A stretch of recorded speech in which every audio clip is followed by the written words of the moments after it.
Queen Zara ruled the Zinthari Empire with strength and pride.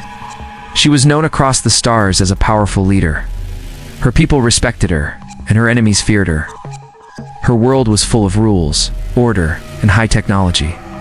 They had built cities that floated in the sky and ships that could cross galaxies. Still, something was missing. The Zinthari were strong, but they lacked heart. They needed something new, something different. That was when Earth came into the picture, a small planet with a young human race. The Zinthari saw humans as weak and simple. But Earth had one thing the Empire needed: raw spirit. The High Council decided to form a bond. They wanted peace with Earth, and what better way than a royal marriage? Queen Zara agreed, though she was not happy about it. She saw it as duty, not love. Ethan was chosen from Earth. He was quiet, polite, and smart. He did not have glowing eyes or skin like steel. He looked like any normal human. When he stood next to Zara, people laughed in secret. He seemed plain, unimportant. The queen herself thought he was harmless. Still, he walked with calm steps, and his eyes always looked sharp, as if he saw things others did not. The wedding was grand. Songs from 20 planets filled the sky. Lights danced in the air. Zara stood in silver armor, while Ethan wore a simple black suit. They said their vows before the stars. Many thought this was just a show, a story for the history books. They believed Ethan would soon fade into the shadows of the palace, but he did not. Ethan spent his days walking the gardens, learning the alien language, and talking to the servants. He asked questions, listened closely, and gave simple but wise answers. He did not try to act big. He watched more than he spoke. Zara watched him from afar and began to feel something strange. She had seen many warriors and leaders, but none quite like him. One morning, news came from the edge of the Empire. A small planet had fallen into chaos. Rebels were rising, and the local guards had failed. Zara called her generals to plan a response.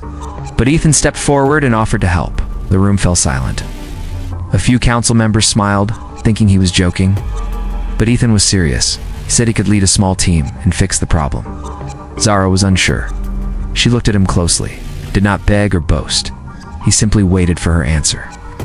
After a long pause, she gave him permission. But she warned him not to take risks. He only nodded. Ethan left with a group of young Zinthari guards. They expected him to stay back and watch, but when they landed on the troubled planet, Ethan took control. He studied the land, spoke with the locals, and made a plan. He used simple words, but his ideas were clear and strong. He placed traps in the hills and moved his people with care. Within 2 days, the rebels were caught, and peace was restored. When the team returned, they told stories of Ethan's calm and smart actions. The guards who once looked down on him now followed his steps with respect. Zara listened and said nothing. But inside, she was surprised. That night, she stood on the palace balcony, looking at the stars. Ethan walked up beside her. They did not speak for a while. The wind moved gently through the trees. Finally, she turned to him and asked why he helped. He smiled and said, "Because I live here now, and if I live here, I should protect it." Zara looked at him. For the first time, she did not see a simple human. She saw a man with quiet strength, one that did not shine like armor, but stood firm like a mountain. She began to wonder if she had truly understood him at all. Far beyond the stars, trouble was coming. But for now, the queen and her quiet husband stood side by side, and the empire felt just a little bit stronger. The next few days after Ethan returned from the border mission were quiet, but the silence felt different. People in the palace looked at him in a new way. Same guards who once ignored him now greeted him with respect. Servants whispered stories about the human who brought peace to a wild planet. Queen Zara noticed the change but said nothing. She simply watched. Zara sat with her council one morning as they discussed trade deals and political matters. Her mind wandered. She kept thinking about Ethan and how easily he had solved the problem that many trained leaders could not. She asked herself how a man with no alien powers or training could think so clearly. Her thoughts were broken when one of the ministers asked about future missions. The outer planets were still uneasy. Zara stood and announced that Ethan would lead the next peace visit. The council was silent. Some looked surprised. One even dared to speak out, saying that a human should not lead royal missions. Zara gave him a cold stare, and he sat back down. Ethan, who was sitting in the corner of the room, did not smile or speak. He simply nodded. They traveled to a planet named Gorith, known for its rough lands and strong people.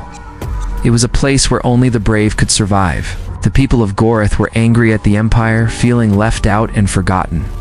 They had weapons, and they had numbers. When Ethan arrived, he did not walk in with royal guards or loud music. He wore simple clothes and carried no weapon. He asked to speak with the local leader, an old warrior named Dren. At first, Dren laughed. He thought Ethan was just another soft royal trying to talk peace. But Ethan spoke to him with honest words. He did not make promises he could not keep. He listened to Dren's pain, and then told him stories from Earth, where peace was also hard to find. By the end of the day, Dren agreed to speak with the Empire again. There was no fight, no blood, only quiet talk that changed minds. When Zara received the report, she sat in silence for a long time. She felt proud, but also confused. How could a man who seemed so ordinary do things that her best officers could not? She decided to learn more. That night, she asked her top agents to find records of Ethan's past. She wanted to know where he came from, what he had done before he came to the Empire. It took time, but they brought her files from Earth. Most of it was hidden. Papers were blacked out, names and dates removed. But one thing was clear. Ethan had been part of something powerful back on Earth, something secret and dangerous. One file spoke of a rescue mission in a war zone where Ethan had saved a village alone. Another told of how he had trained others to survive in the worst places on Earth. There were no medals, no fame, just results. Zara read each page slowly, her eyes growing wide.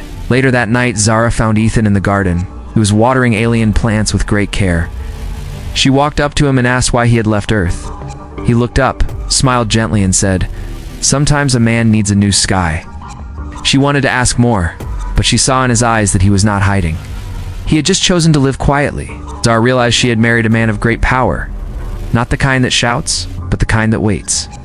She walked back to her chamber deep in thought. Far from the palace, a new danger was growing. A dark signal was heard in deep space. Ships disappeared without a sound. The Empire's machines could not explain it.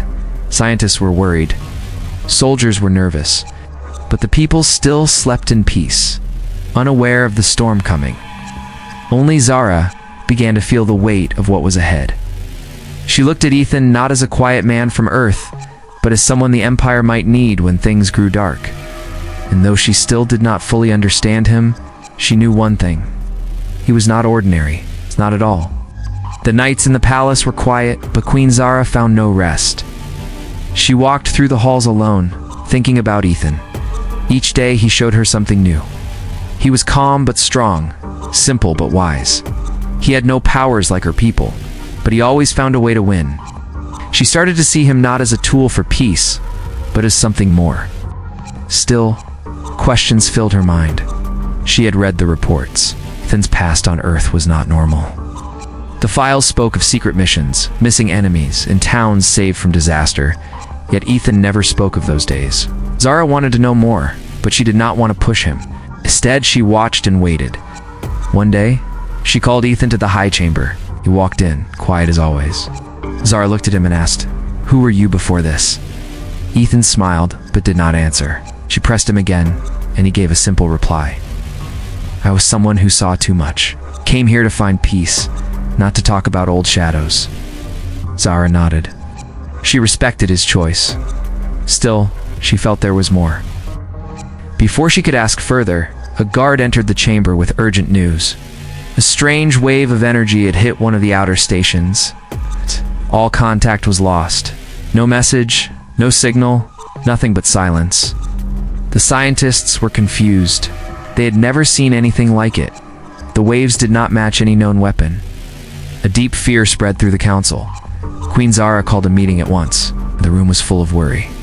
Some feared an old enemy had returned. Others thought it was nature's work. Only Ethan said nothing. When asked, Ethan stood up and spoke with clear words. He said this was not nature. It was planned. He had seen something like it before, long ago on Earth. Not the same power, but the same kind of silence. He called it the sound of something alive, but not human.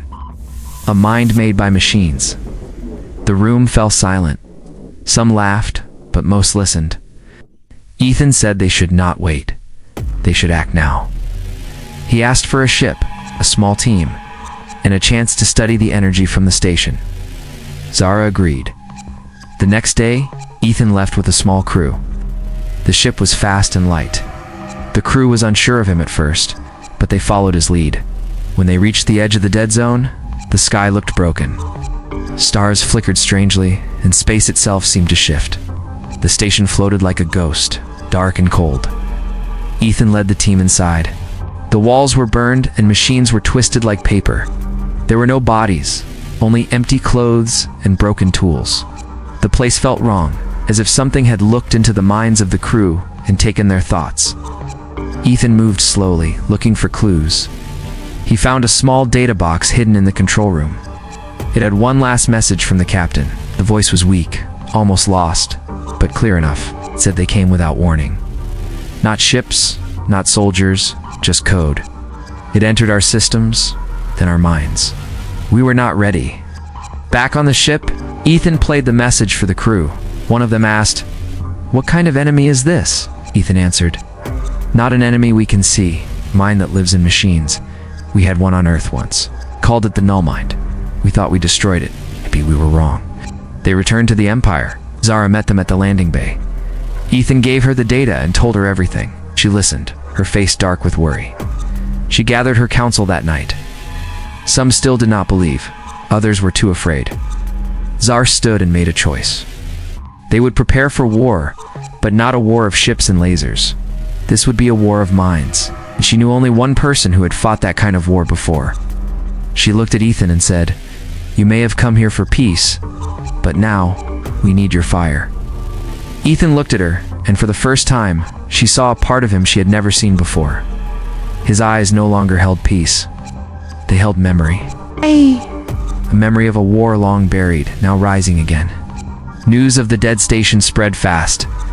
Fear grew across the Zin-3 Empire. Ships stopped moving in the outer zones. People on border planets sent messages asking for help.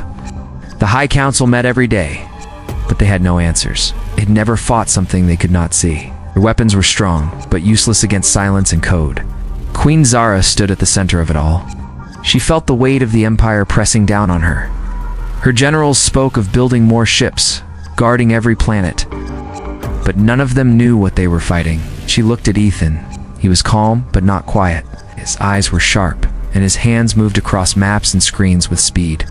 He told the council that this was not a war of numbers. It was a war of knowledge. The enemy was not using ships or bombs. It was using fear, confusion, and control. He called it a ghost war. A war fought through signals, systems, and minds. Zara gave Ethan full command of a new mission. He would choose his own team. He would go to the next target planet before it fell. The council agreed, though some were not happy. They still could not believe that a human with no alien blood or power was leading the fight. Ethan picked 5 people from different planets. A young pilot from Velkar, a tech expert from Solari, a healer from Drenner, a guard from Zara's royal unit, and a quiet scout from a moon far from the Empire. They met in a dark room under the palace and made their plan. They left the next day. Their ship was small and fast with hidden tools and strong walls. Ethan gave each person a task and made sure they trained for every kind of danger. He spoke with each of them, not as a leader giving orders, but as a man sharing a hard road. The planet they reached was cold and gray, with broken cities and long shadows. It had already fallen to silence. No messages had come from it in 2 days. Ethan ordered the ship to land far from the main city, said the danger was not just outside, but inside systems and minds. They moved through the city in silence.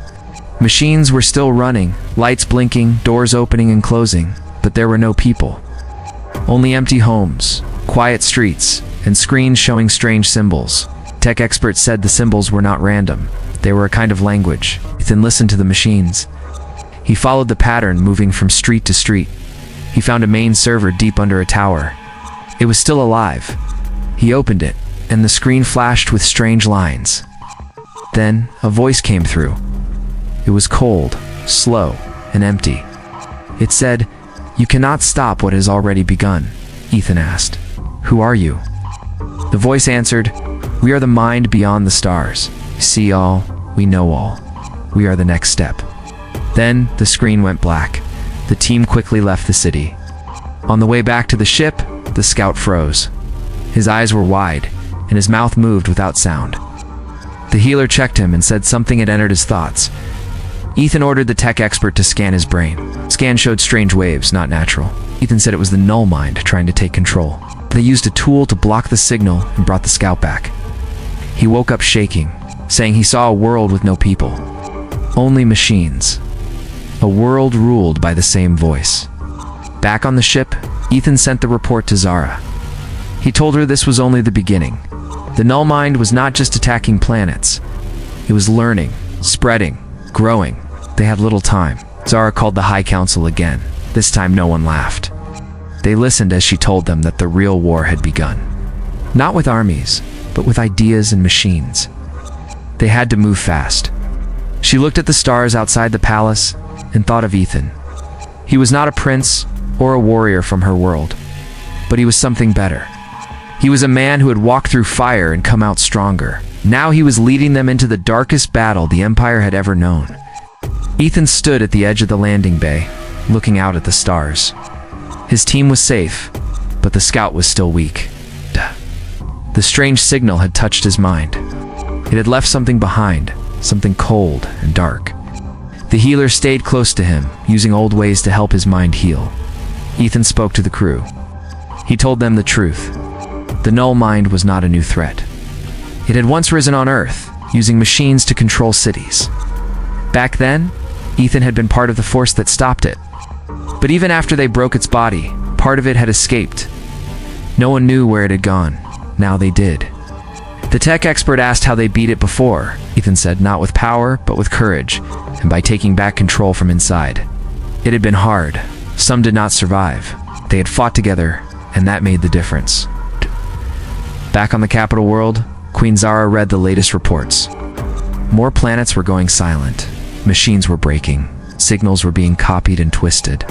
The null mind was faster this time, smarter. She called Ethan through the secure line.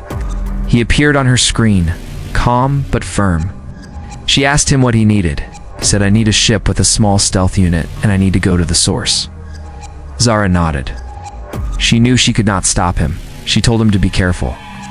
Ethan and his team flew toward the origin point of the signal. It was in deep space, near the ruins of an old mining colony. The place had been empty for years. Now, strange lights filled the area. Floating machines moved in silence. The air around the colony seemed to hum. The ship landed on a metal platform. Ethan led the team out.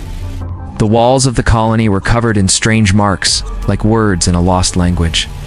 Machines moved without noise, or no people, no sound, only the endless rhythm of code. They made their way inside. At the center of the colony was a large black tower. It pulsed with energy. Ethan said it was the core of the null mind, or at least one of them. They had to destroy it. But it was not just a machine. It was a brain, a mind that could fight back. As they got closer, the air grew heavy. The pilot collapsed, holding her head. The scout began to shake. The healer tried to calm them. Ethan moved fast. He told the tech expert to block all outside signals. He used old tools and hard lines, nothing wireless. Ethan stepped into the tower alone. The walls were smooth and black. The floor was alive, moving like a slow wave. At the center, a voice spoke. It was the same voice from the last planet. It said, "You are late, human. You stopped me once, but I have grown." Ethan did not answer. Place small charge devices at key points in the room. The voice laughed. It said, "You cannot kill a thought." Ethan said, "Maybe not, but I can stop you from spreading." The null mind tried to stop him. Images flashed in his head. Old memories, pain, fear. He saw people he had lost. He felt the weight of every mistake. But he kept going. He shut his eyes and followed the steps from memory. When the last charge was set, he ran. The team pulled back to the ship. The tower began to glow. Then, with a burst of white light, it fell. The wave of energy passed through the colony and out into space. The machines stopped. The lights went out. The silence returned, but this time it was clean. On the way back, the team sat in quiet thought. They had seen something most would never believe. Ethan looked out the window. He knew this was only one part of the null mind. There could be others, but for now, they had one. When they returned to the capital, Queen Zara met them. She looked at Ethan with pride. She did not speak at first. She just stood beside him. He looked tired but strong. The people cheered when they heard the news. They called Ethan the Protector. They spoke his name with hope, but he said nothing. He only asked for one thing: rest. And Zara gave it to him. For now. Days passed after the fall of the Black Tower. The Empire felt a bit safer. Messages from border planets returned. Machines that had gone quiet started working again. But Ethan knew this peace would not last. He had seen this pattern before. The enemy was smart. It would wait, then strike again. Queen Zara asked Ethan to join a new council of war. It was made of leaders from other planets and top minds from across the galaxy. They came to the palace to share what they knew. Some brought maps, others brought stories. A few had seen strange patterns near the twin stars of Halexis. Ships had vanished there. Some believed the null mind had moved its next base to that part of space. Ethan listened, then stood. He pointed at the map and said, "This is where we go next." The council agreed. Zara asked him to lead the force. He said yes without pause. The army they built was different. It was not the largest, but it was the smartest. It had humans, Zinthri, and warriors from other races. They trained together, not just in battle, but in trust. Ethan moved among them, speaking with each group, learning their ways and showing them his. Zara watched from the command deck. She saw how Ethan brought people together. He did not speak like a king or act like a general. He worked with them. When one ship had a broken engine, he helped fix it. When two soldiers argued, he made them sit and talk. His way was simple, but strong. They reached the twin stars of Halexis. The place was strange. The light from the stars made space look golden, but the beauty hid danger. As they moved closer, they saw signs of lost ships. Pieces floated, silent and empty. Then, the enemy came. Hundreds of small, dark machines rushed toward the fleet. They looked like spiders made of metal and smoke. Each moved fast and attacked hard. The first line of ships fought back with lasers and shields. But the enemy changed shape, learning as it attacked. Ethan gave orders from the front, told the fleet to break into 3 parts. One to attack, one to defend, and one to move behind the enemy. His voice was calm, his words were clear. The ships followed his lead. In the middle of the fight, one of the enemy crafts broke into Zara's ship. Soldiers rushed to stop it, but it cut through walls fast. Zara stood with her guard. Then, the metal wall broke, and the machine entered. It moved like a shadow. It had no face, only sharp arms and red lights. Zara tried to shoot it, but her weapon failed. The machine jumped toward her. In that moment, Ethan appeared. He had entered through a side door. He grabbed a broken metal rod and charged at the machine. The fight was fast and hard. The machine cut the air with sharp claws, but Ethan moved with skill, used the rod like a sword, striking again and again. Sparks flew. The guard tried to help, but Ethan told them to stay back. At last, he pushed the machine against the wall and drove the rod through its core. The lights in its body went dark. It fell to the floor and stopped moving. Ethan stood still, breathing hard. Zara looked at him, eyes wide. She had seen many warriors, but nothing like that. She walked to him and said, "You saved me." He nodded and replied, "You would have done the same." The battle outside continued. With Ethan's plan, the fleet turned the fight. They found the main control ship of the enemy and destroyed it. The smaller machines lost their power and drifted away. When it was over, the army cheered. They had seen what true leadership looked like, not in titles, but in action. That night, Zara stood beside Ethan on the deck. She looked at the stars and said, "I thought I was marrying a simple man." Ethan looked back at her and said, "And I thought I was coming to a quiet place." They both laughed. But in their hearts, they knew this was just the beginning. The null mind was not finished. It would return. But now they were ready. The stars above the palace looked calm, but Queen Zara knew the fight was not over.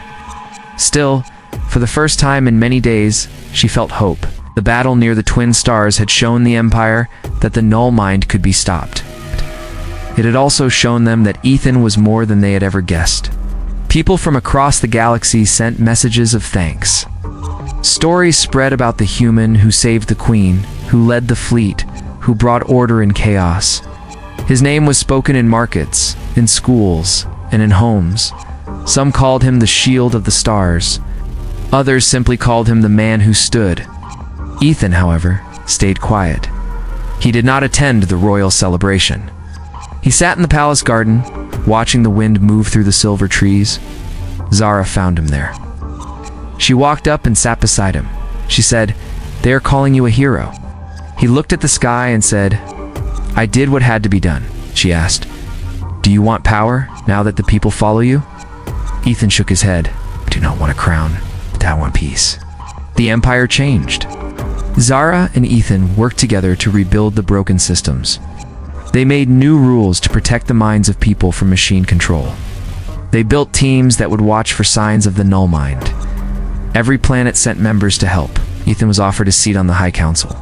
He said no, did not want to speak from a tall seat. He wanted to move with the people, teach them, train them, set up a new school for defense and unity.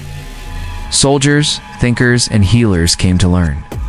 He walked among them every day. Zara watched this and smiled. She had once seen him as an ordinary man. Now she saw the truth. His strength was not in power or weapons. It was in how he lifted others, how he made them believe. Years passed. The Empire became stronger and wiser. Borders opened. Trade grew. Wars became fewer. But the memory of the null mind remained. Small signs of its code still showed up in lost places. But now, there were people ready to face it.